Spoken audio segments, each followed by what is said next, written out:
Mes amis, écoutez, écoutez-moi. Écoutez ce que je voulais dire.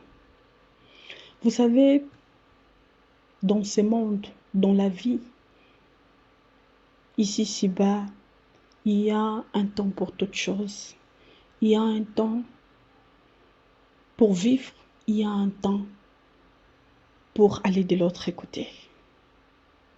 Je vous dis la famille, je vous dis, c'est le temps que toute personne prenne conscience, comprenne que dans ce monde, nous ne sommes pas ici pour du bon.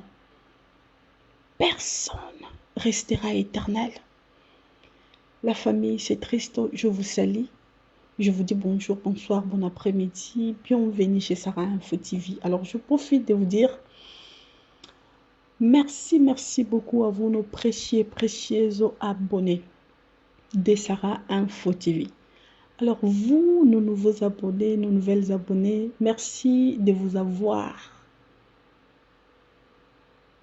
subscribe chez Sarah Info TV. Donc, ici, vous ne serez pas déçus. Bienvenue encore une fois de plus. Donc, c'est une chaîne chrétienne. Ici, nous donnons des informations de partout dans le monde entier. L'actualité, et etc. Alors, bienvenue encore une fois de plus. Je vous aime. De gros bisous à vous, la famille. Donc, comme je disais, saisissez-moi très bien qu'il y a un temps pour toutes choses. La famille, vous voyez la photo que je mis sur la chaîne Sarah Info TV, la photo que vous voyez de cette très jolie dame. Cette femme, c'est une mère de 3 enfants. Elle est du Congo. Cette femme vient de nous quitter.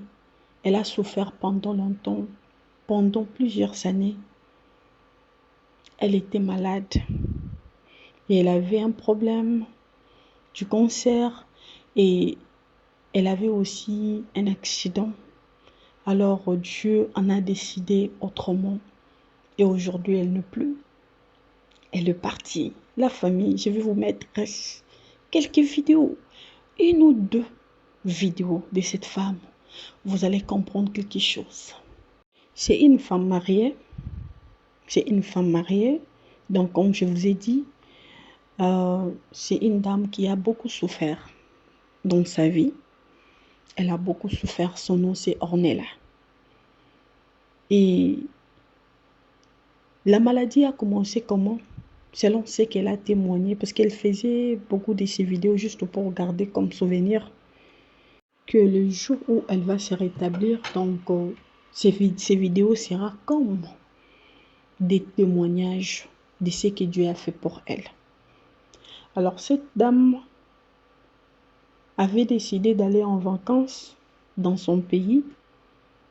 Quand elle est rentrée en Europe, là où elle résidait, c'est alors qu'elle a commencé à vivre des choses incroyables, des attaques pas possibles. Et elle était tellement souffrante pendant quelques années. Elle a eu un accident où on avait même coupé son pied. Et c'était vraiment très dur pour elle. Mais comme la Bible nous dit souvent que Dieu ne peut pas envoyer des épreuves chez son enfant s'il sait que tu n'es pas capable de supporter toutes ces épreuves-là.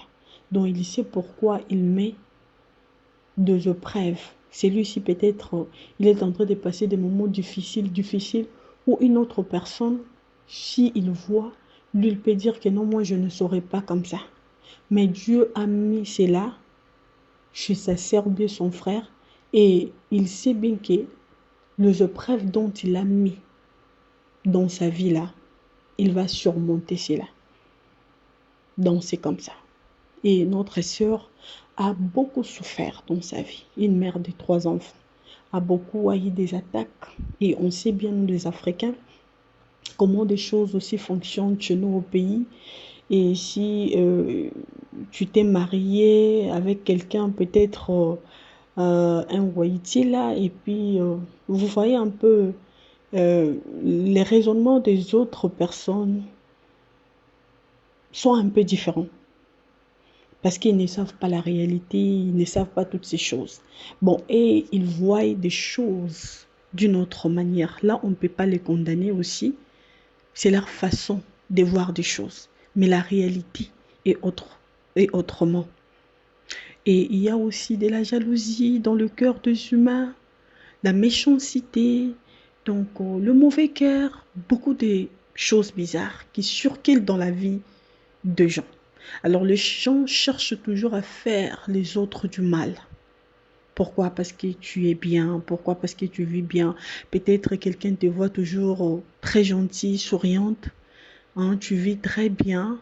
Elle pense que tu n'as pas assez de problèmes.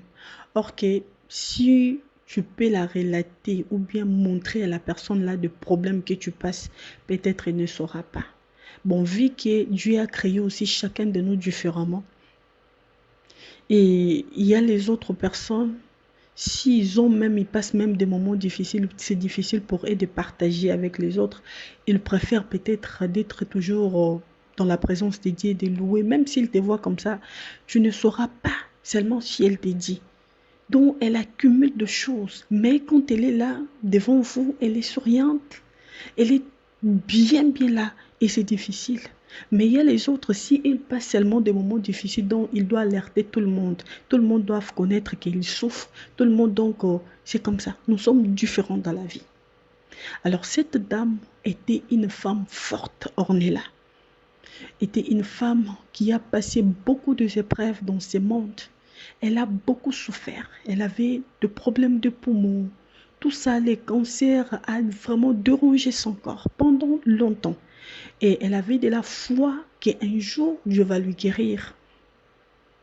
Et avant d'aller au pays, c'est comme si elle avait déjà des problèmes. Et quand elle a retourné, elle a commencé vraiment à sentir des attaques où elle ne savait pas d'où venaient tous ces problèmes. Vraiment, il faut toujours avoir la vie de la prière, la famille. Vous savez pourquoi je vous dis ça? Le monde d'aujourd'hui, les gens ne comprennent pas des choses. N'attendez pas que cela soit tard pour que vous puissiez donner vos vies à Christ. C'est le moment, la famille, je ne prêche pas, mais l'histoire de cette dame m'a beaucoup réveillée, m'a beaucoup éveillée. J'ai compris que tout est vanité. Et on ne peut pas se taper la poitrine, même si tu es jolie comment, ou je ne sais même pas comment est-ce que tu as fait des BBL pour apparaître si jolie plus que toutes les femmes du monde. Mais il y a une chose que vous devez savoir. Vous êtes mortel. Personne restera sur cette terre pour du bon. Donc aussi longtemps que nous vivons, aussi longtemps que Dieu nous a donné l'opportunité de vivre, de voir la journée d'aujourd'hui, demain, ce que nous devons donner, c'est donner à Dieu nos vies. Nos vies et d'éviter les distractions. Vous savez, dans ces moments où nous vivons, l'air est grave. Vous savez, il y a beaucoup de signes que nous voyons que la Bible nous a déjà dit.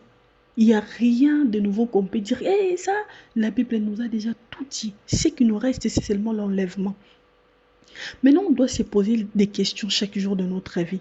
Est-ce que nous sommes prêtes? Parce que nous tous, on s'est dit, nous attendons et Jésus venait seulement nous prendre. Est-ce que nous sommes prêtes que si aujourd'hui il venait, nos âmes sanctifiées, nos cœurs, est-ce que nous gardons toujours la haine en nous? Est-ce que nous gardons toujours des querelles? Toutes ces choses-là doivent quitter en nous. Donc, on doit prendre conscience de ça. Voilà que cette femme, son histoire m'a beaucoup réveillée.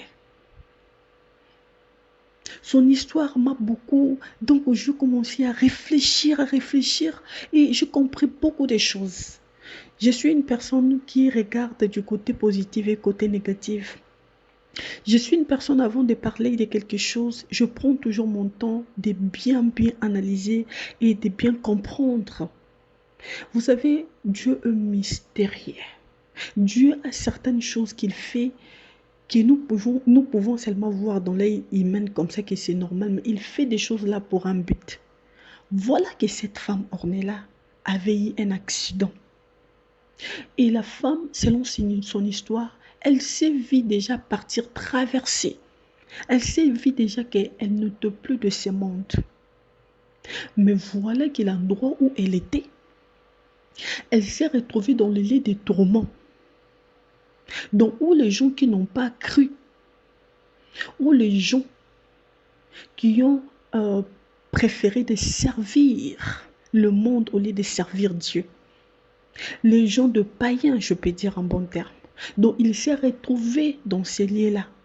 Et elle a commencé à pleurer, à demander l'aide de Dieu. Elle a commencé à pleurer, à demander la miséricorde de Dieu. Et elle a trouvé grâce auprès de Dieu. Et son histoire, son témoignage, je vais vous le mettre dans quelques minutes, la famille. Et elle a demandé, elle a dit qu'elle garde ce qu'elle avait demandé à Dieu pour que le Seigneur puisse encore la donner une seconde chance. Et elle s'est retrouvée qu'elle était retournée dans ce monde. Donc pour moi, j'ai compris que Dieu n'a pas fait ça exprès, ou bien Dieu ne savait pas ce qu'il faisait, ou bien Dieu l'a fait retourner justement parce qu'elle a demandé. Non, c'était pour un but. Parce que cette femme, ce n'était pas son temps que Dieu avait prévu qu'il devrait décéder. Dieu avait prévu, peut-être Dieu préparait un chemin pour cette femme. Elle a voulu que cette femme n'aille pas encore au lieu là, de l'autre côté du tourment, mais elle a voulu que cette fille, cette femme Ornella, puisse venir à côté de lui. C'est pourquoi le Seigneur lui a fait retourner sur la terre afin de se préparer, afin de recevoir Christ dans sa vie et de mettre sa vie en ordre. Et elle s'est préparée chaque jour de sa vie. À chaque fois, elle faisait des vidéos où elle s'est filmée, où elle parlait de Dieu, elle témoignait le bienfait de Dieu dans sa vie. Elle témoignait des bienfaits de Dieu dans sa vie. Or, qu'il y a aussi d'autres personnes qui ont eu cette même expérience, mais ils ont oublié que Dieu a fait de merveilles dans leur vie, que Dieu les a délivrés de la mort, que Dieu les a guéris de la maladie, et ils sont devenus ingrats, ils oublient tout, ils retournent au monde. Mais voilà que cette femme Ornella a bien compris que tout ceci n'est rien. À quoi me sert de perdre le ciel, mais d'aller en enfer? À quoi me sert tout ça? Donc pour moi, je trouve que sans Dieu, je ne suis rien. C'est pourquoi elle a préféré 1000 fois de donner sa vie à Dieu, de se repentir, de mettre sa vie en ordre, de méditer jour et nuit la parole de Dieu. Son histoire m'a beaucoup touchée. Or que quand cette femme souffrait, il y a d'autres personnes qui peuvent dire, ah, j'ai beaucoup souffert. Ah, non, comme ça, si la mort venait, que la mort me prenne seulement.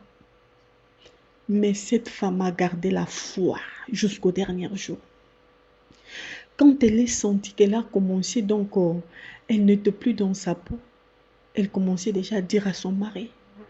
Elle commençait déjà à dire à son mari. Préparait déjà le moral de son mari. Cette femme, je l'ai beaucoup félicitée. C'est pas tout le monde qui sont comme ça. Elle a passé dans de dures épreuves. Mais elle a endurci tout ça, tout seul. Où les gens l'attaquaient. Les gens voulaient sa mort. Mais comme ce n'était pas le plan de Dieu, le moment de Dieu, Dieu lui a gardé. Dieu l'a gardée. Et elle était toujours ferme. Elle croyait que Dieu va la guérir.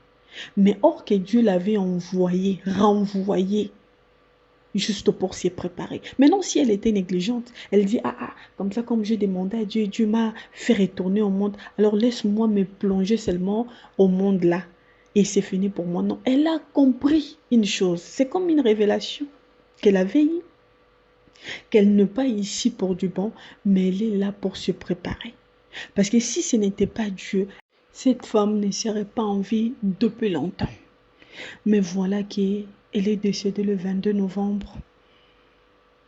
Vraiment, la famille, Son histoire m'a interpellée de beaucoup de choses. C'est pourquoi je dis, dans cette chaîne Sarah Info TV, c'est une chaîne chrétienne malgré que nous parlons de tout, mais sauf des bêtises. Hein.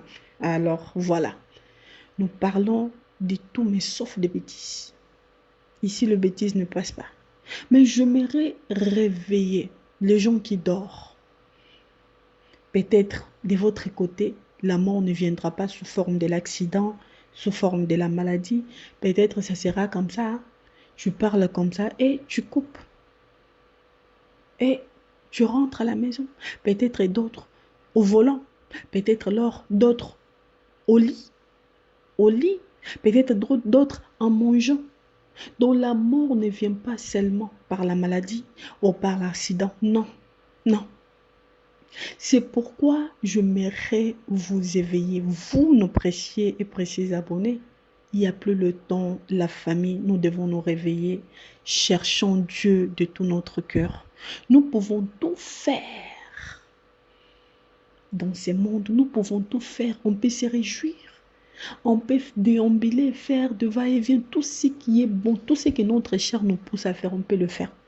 Mais il y a quelque chose qu'on ne peut pas oublier et que si la mort venait, va nous trouver dans cet état.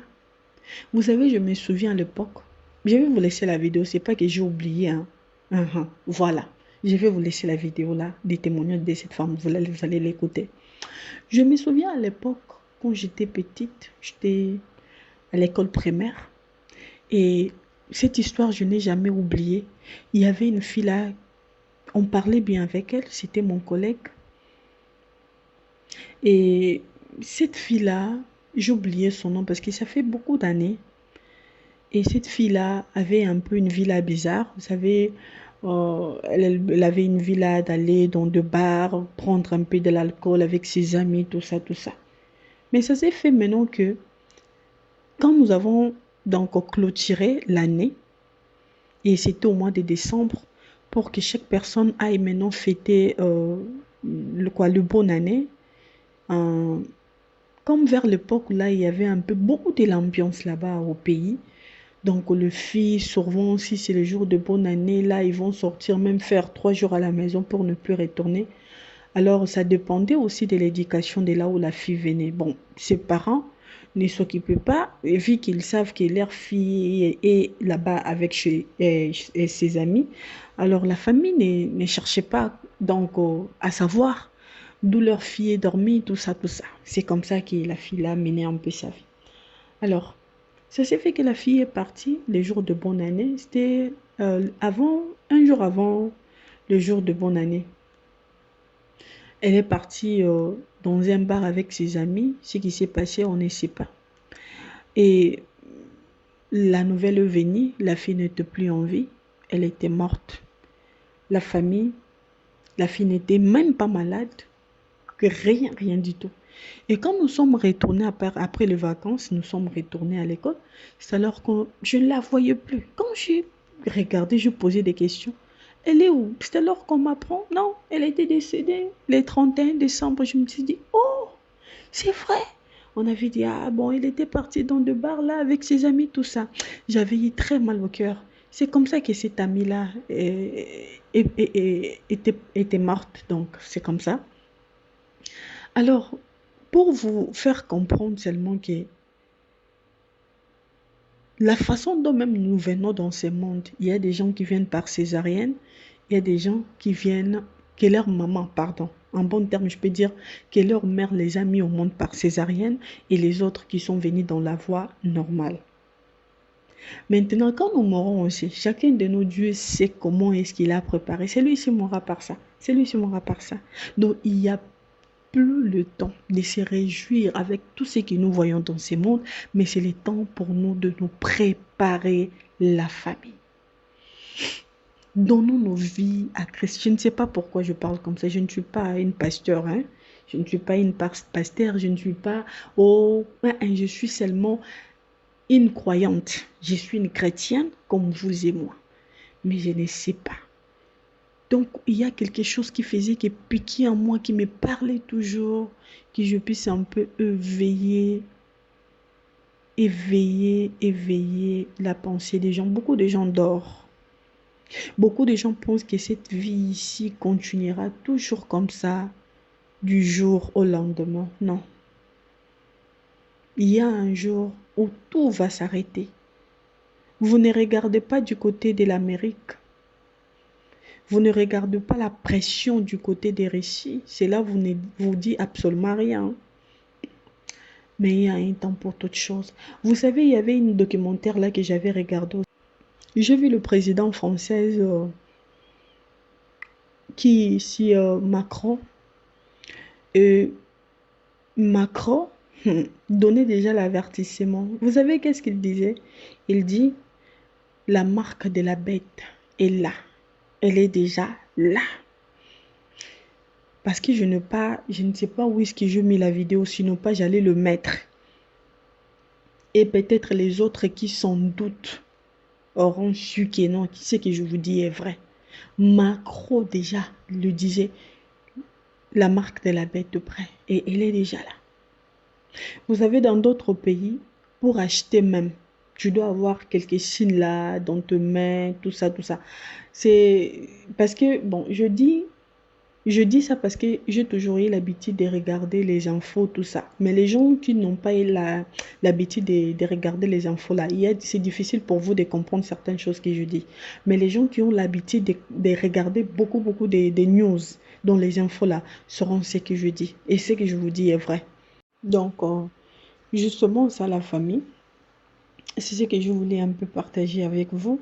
Donc, ne mettez-nous pas rigueur ou pour dire, oh, toi, tu es venu nous prêcher ou bien comment, hein? Parce que d'autres personnes ont leur manière de voir les choses. Donc, je ne suis pas venue prêcher quelqu'un, mais je suis venue vous relater l'histoire de Ornella qui n'est plus en vie, qui n'est plus ensemble avec nous dans ce monde, qui a déjà quitté ce monde et elle est de l'autre côté.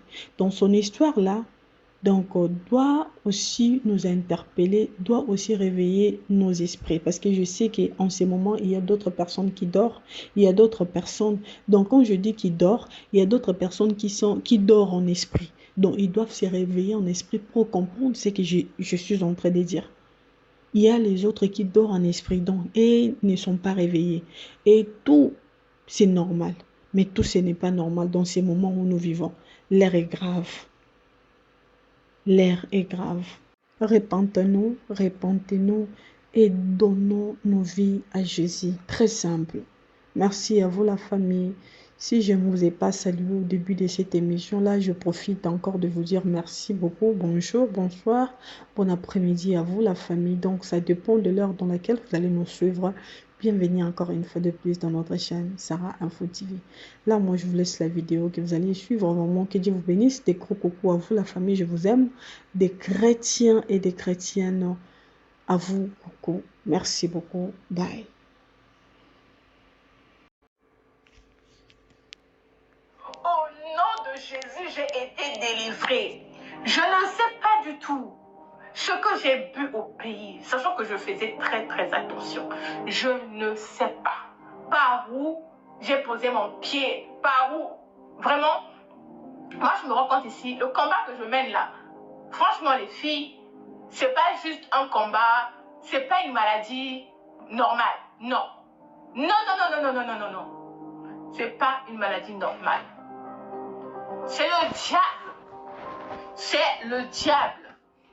Aujourd'hui, là, si j'avais pas Dieu dans ma vie, je serais partie depuis longtemps. Ça, je le sais, je le ressens au plus profond de moi. C'est le diable. Vous savez, quand j'ai dit que je suis délivrée au nom de Jésus, j'ai enlevé tout. C'est-à-dire tout esprit de distraction, là. Le doute, l'angoisse, le stress, tout, j'ai tout enlevé. Demandez-moi quoi? La nuit, j'ai rien senti. Après les diarrhées, les vomissements, l'hypersalivation, les autres me diront, ah mais peut-être. Non, il n'y a pas de peut-être. Il n'y avait pas de peut-être. Il n'y avait rien de tout ça. C'est-à-dire, j'ai dormi, je me suis réveillée, j'ai dit, mais c'est bizarre. J'ai rien senti. J'ai dit, waouh, Dieu est bon. Dieu est bon, les filles, les hommes. les garçons, vous qui me suivez là, Dieu est tellement bon que j'ai dit à mon mari, mais Romain, je ne sens plus rien. Il y avait, c'est-à-dire, il n'y avait plus rien. Plus rien.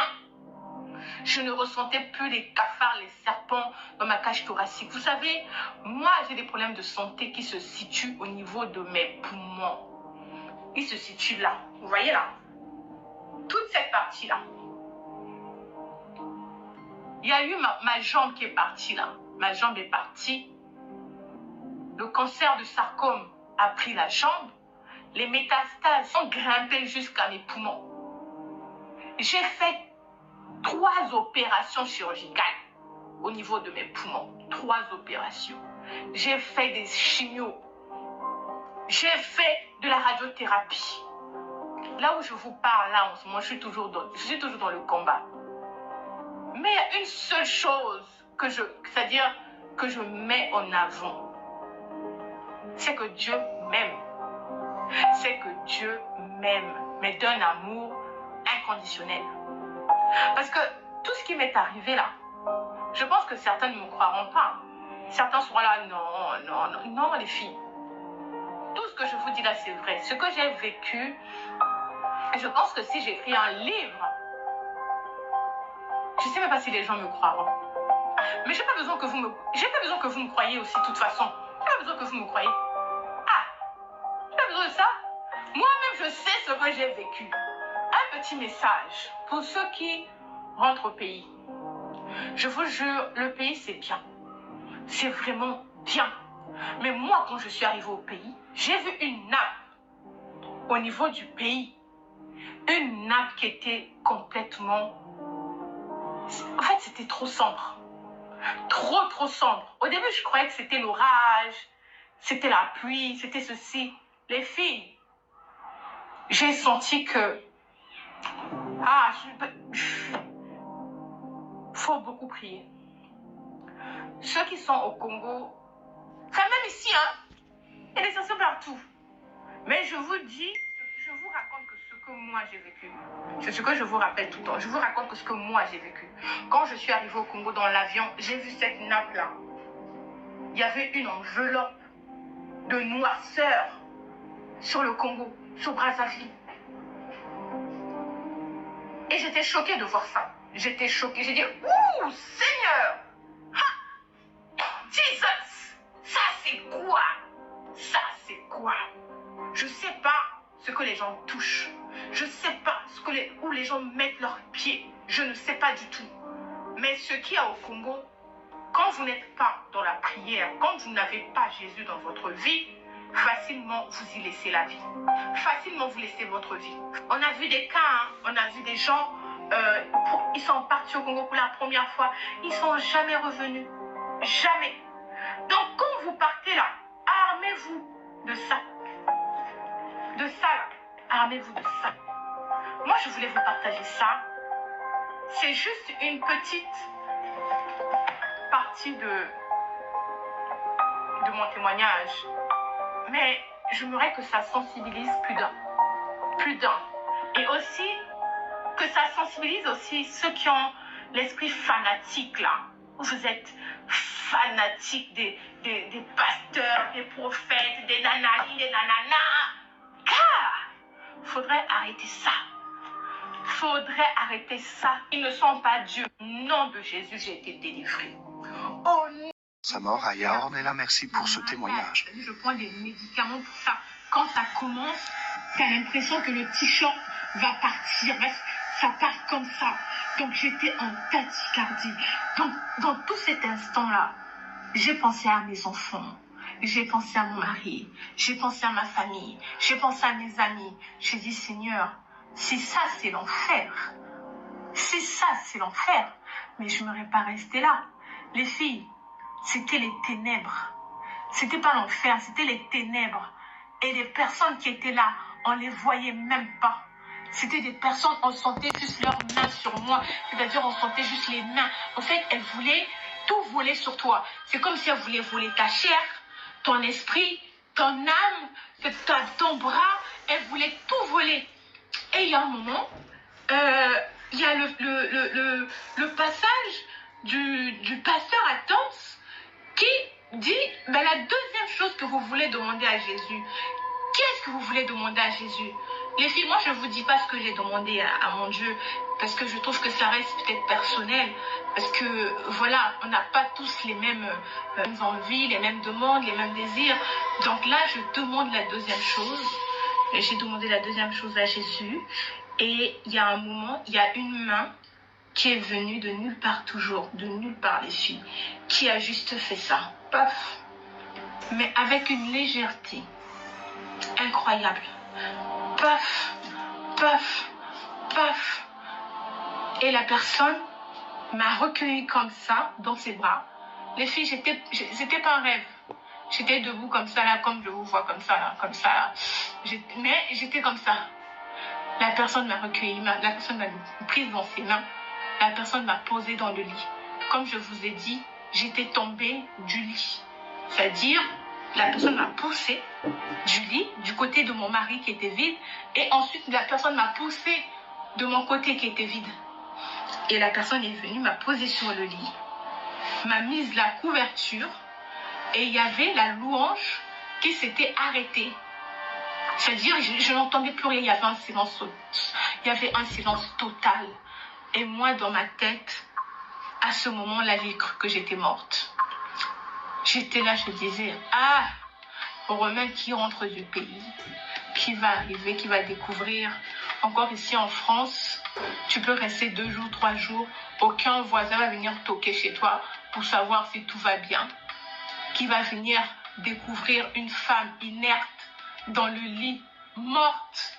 Donc j'étais comme ça. J'étais comme ça. Comme ça. Et puis je commençais un tout petit peu à revenir en moi. Je commençais à revenir. Et dès que tous mes esprits se sont mis en place, j'étais là, je dis merci. Merci Jésus. Merci Jésus de m'avoir amené. 2 semaines avant sa mort, Aya Ornella, merci pour ce témoignage. Je prends des médicaments pour ça. Quand ça commence, tu as l'impression que le t-shirt va partir. Ça part comme ça.